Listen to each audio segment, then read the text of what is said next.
gentlemen, welcome back to my 996 Carrera 4S. Now you join me on Salon Privé weekend. I'm currently driving to Blenheim Palace right now, but you will remember that this car, many months ago, I spent a huge amount of money on. I spent loads of money on the exhaust, on the suspension, and on the infotainment system. And you'll be very aware, I haven't actually done a video on this car since. So, I'm going to go into all of that. I'm going to go into how the exhaust sounds. We're going to do some drive-bys. We're going to take it out to some country roads. We're going to go through how the new suspension is feeling. And we're also going to go through the vastly expensive Porsche Classic infotainment system that's been put now in the car. So lots to get through, an exciting video and an exciting weekend. So without further ado then, let's get on with the video.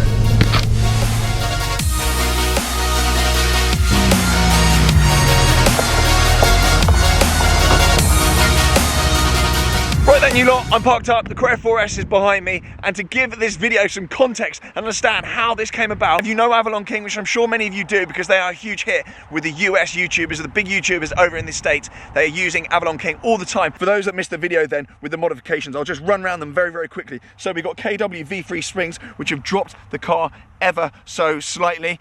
Coming around the back then, visible stuff. I got OEM sport tips on there, so the two split tips stuck together. They replaced the kind of oval solid ones from before, and we've also got a Klein in-canal exhaust system on there as well, which there we go, we can see that. We're going to have a little listen what that sounds like. Many eagle-eyed viewers out there will be saying, but TG, you got this car detailed in kind of March, May time, I don't even know when it is, months ago. How is it still fresh? The clue is on the back of the car here, and I'll leave you all a discount code available for an exclusive time only to go and get in the mix with this. So many of you will be aware of Avalon King. However, I've actually used it on a number of my cars before, my BMW M3 being one of them. That is now totally protected. This car has been totally protected as well. I made use of my quarantine time and actually went around and protected the whole car. So this will be giving many of you anxiety having these on the back here, but the whole car is ceramic coated, and it looks so fresh because the dirt doesn't stick to it anymore. It literally just falls off the car. So I've actually been hooning this round the countryside for a little bit this afternoon, and it is still fresh. The wheels as well, brake dust just doesn't stick to the wheels, so they are still fresh as well. As I say, if you do want to get in the mix and you do want to DIY ceramic coat your own car, it's actually quite therapeutic. Do get in the mix. I'll leave the link below and use the code on screen, and you'll actually get a nice little chunk off that. So thank me later for that. I'm absolutely in love with this car, and inside it gets even better because I've spent yet more money inside, because in here we have got the infotainment system, the Porsche infotainment system. So this was actually released by Porsche Classic quite recently. So this is their classic department. The 996 is now technically a classic car as per Porsche. So the standard infotainment system that you get in this car is absolute crap. I mean, this car was from 2002, so it gives you an idea of how bad it is. I didn't even have the sat-nav screen on mine. I just had the simple head unit, which had actually been replaced by an Alpine head unit. It was pretty basic and rubbish, but this PCM unit here actually aims to bring it up to date with that of kind of the 991.2 generation. I don't think it's quite 992 standard, but you literally get everything on here. So let's go to maps. Navigation, just warming up. But it looks very, very OEM sat in there. Please excuse the mess, but it looks very OEM sat in this car. The nav, now, I've used it a little bit, but most of you just use your Android Auto or your Apple Carplay if you have an Apple phone. You've got phone on there, you've got media on there, you've got your Bluetooth and all the rest of it. It connects straight away. It's very, very Porsche. You've obviously got your tuner as well with DAB in there as well. And then you press home and it goes back onto your home screen. Apple CarPlay, for example, and I'll show you a little snap of that when I was driving with John Modball recently. He had his iPhone plugged in. I'll show you a little snap of that on the screen now. But overall, I'm very, very impressed. So what they do then, they take this unit, this actually was up here, half of it was my original head unit and half of it was this thing up here. What they actually do is they relocate that down to there. You get this very nice little cubby hole here, and this actually is part of the unit. So you plug USB auxiliary and your phone into there as well, so you get a couple of sockets. CarPlay and whatnot works through that one, and then USB, I think that just all other devices, and they charge off there as well, as I'm sure you would expect. I'm very, very happy with the fit. I'm very happy with the finish. I'm very happy with the way it works. I am very unhappy though with the price. The price was about 1,500 quid, maybe 1,700 quid, thereabouts. And it wasn't the simplest job to fit. There were some little bits and bobs missing, much to the kind of bemusement of the place that I took it to. Sexton's, actually.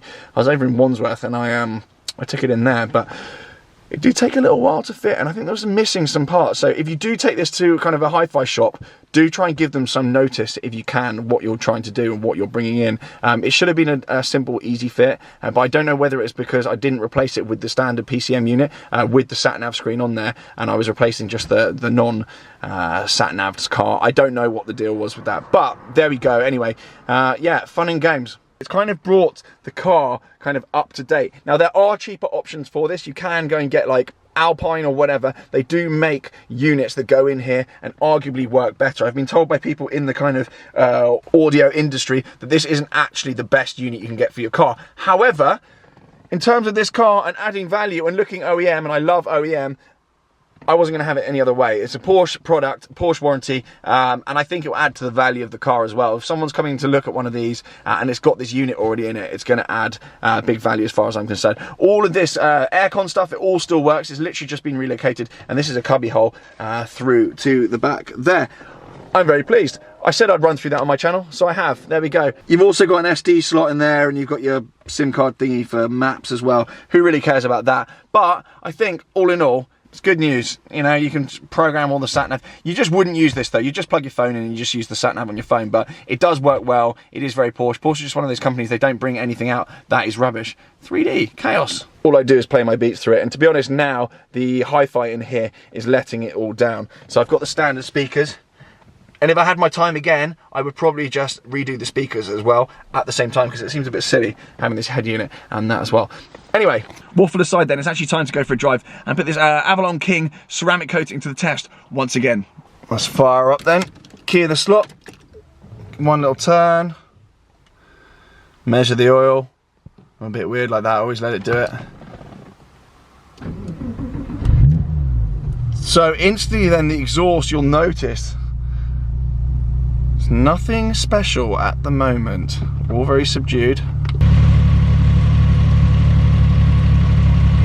Right then, I'm going to try and cover this as many different angles as possible so you can hear the Inconel exhaust system in action. So,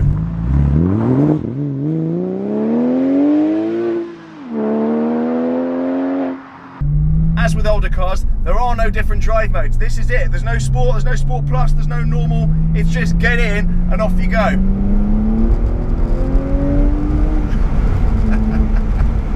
I'm going to close the roof.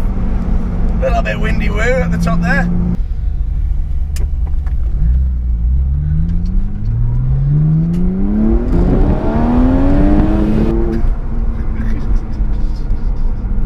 So you hear then, the sound isn't drowning the cabin, it's not making my ears bleed, it's not ruining my afternoon, it's adding to it. It's a very pleasant oral experience. A-U-R-A-L, not O-R-A-L. Ladies and gentlemen, get your minds out the gutter. So you're driving through a little village here, no one's banging on their window telling me to go away. It's good news. A little bit of rev matching, never hurt anyone. Now of course I don't just have the exhaust system, I've also got a whole new uprated suspension system in here. So as I mentioned at the start, I've got KW V3 springs. Before I fitted them, it felt a little bit squidgy, it felt a bit spongy, didn't really feel like the sports car that it is. It felt a little bit soft, but bloody hell, he says. But these springs have absolutely transformed the car. It feels very nimble, turn-in feels a lot better. It's a little bit more uncomfortable over the kind of bumpy stuff around here in the Cotswolds. Some of these side roads are a little bit aggressive, but it has tightened up the whole experience. And with the drop as well, it just makes the car feel that little bit more planted. It's that marginal difference often that makes all the difference to the whole experience. It was definitely well worth doing. They're about £3 grand. I think on the basis that the suspension at some point is going to go anyway, you may as well upgrade them. And I noticed that actually some Carrera GT owners are actually putting KW springs in there as well with the old push rod suspension at the back. Here we go, things open up a little bit here. Let's Let's go left, shall we? Let's go left.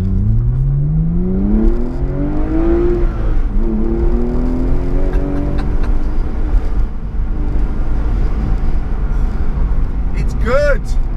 It's good. It's a little bit jumpy over the bumps. Second to third. It's so much better than London. I'm actually moving around here very soon. I'm very excited. I'm off to go and see my new house today as well. So I'm in a good mood, ladies and gentlemen.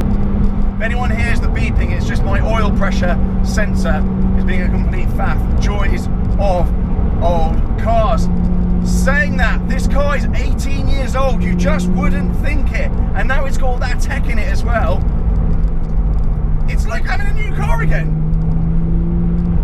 Gets a little bit twisty through here. Rev match, third on the anchors. Rev match again, down to second.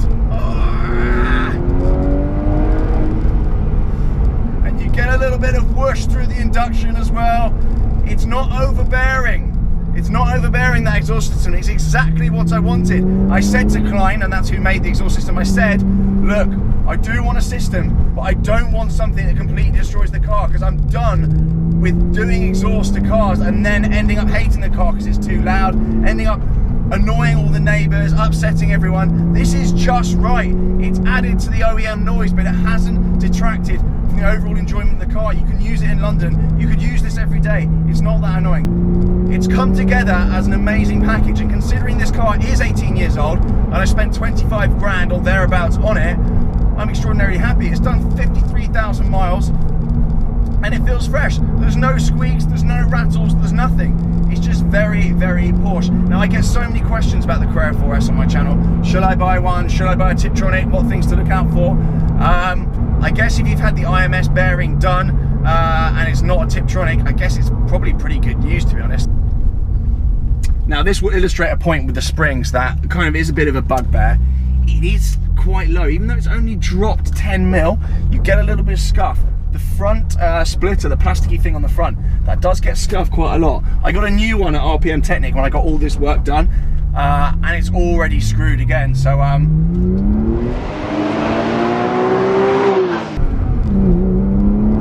the other thing with this car as well, it's fast, but it's not illegal fast. It's not absolutely horrendous. In all my other cars, I've been doing 160 by now. In this, I'm doing 45, 50. It's brilliant. It's an enjoyable level of power. It's an enjoyable level of speed. And because it's four-wheel drive, it also feels very, very planted. It's not that scary. It's just fun. Most of my other cars around here, the F12, Carrera GT, I would have binned it by now, or I would have just had to let off the accelerator within 2 seconds and just panicked, basically. This really is proof you do not need to spend 300 grand to enjoy yourself in the car. It's really, really, it's not cheap fun. 25 grand is still a lot of money, but it's just good. It's just good. I'd say out of all my cars, this is definitely one of the most enjoyable. It's all very well and good having 741 brake horsepower to your rear wheels and a V12 and sort of a 300 grand car to go and stare at people out the window. But when it comes to roads like this and just wanting to go out and enjoy yourself and not stress, it's just so much more enjoyable having something like this. I scuff one of the corners, I scuff a wheel, you know, I scuff the front bumper, it gets grounded out. I'm not going to care as much. I'm still going to care, but not quite as much. And it's not going to mean remortgaging the house if I do bin it. Insurance is cheap, bills are cheap, you won't get as many speeding tickets. It's just good news. And as many of you will know, I'm not the hugest fan of modifying cars. I genuinely don't like doing it most of the time, but I think with some of these older cars, you can tweak them and just bring them up to modern standards. So this has now got 991 arms in the suspension. It's now got up-to-date, state-of-the-art suspension, springs and damping in it. It's got state-of-the-art infotainment in it, but it's still got that kind of raw 18-year-old kind of feel and ethos to it. As I said, there are no driving modes. You just get in it, and if it's on, it's on. If it's off, it's off. You can't faff around changing the throttle response and the mapping and the burbling out the back. That's exactly it. I think then I'm going to stop faffing around. I'm going to head to Salon Privé. I'm about 2 minutes away, so we're going to get over there right now. And I'm going to see what's going on at the show. That is it then. After a fairly spirited drive, you can see the car is actually still Completely and utterly fresh. Dirt does not stick to it. Dust does not stick to it. still looks as good as new. Ticking a little bit, it's a little bit hot. Quite spirited driving there, but huge thanks to Avalon King for joining in on this video. Hope you enjoyed the video anyway. Hope you enjoyed the first proper drive of this car, actually on my channel at all, let alone mods aside. I've never actually driven this car properly on my channel, if you can call that proper driving. Anyway, thank you so much for watching. Do subscribe and make sure you take advantage of the Avalon King code on screen right now. It'll be out for a limited time only, so get involved, save some cash, and tag me in your deliveries. Ciao guys.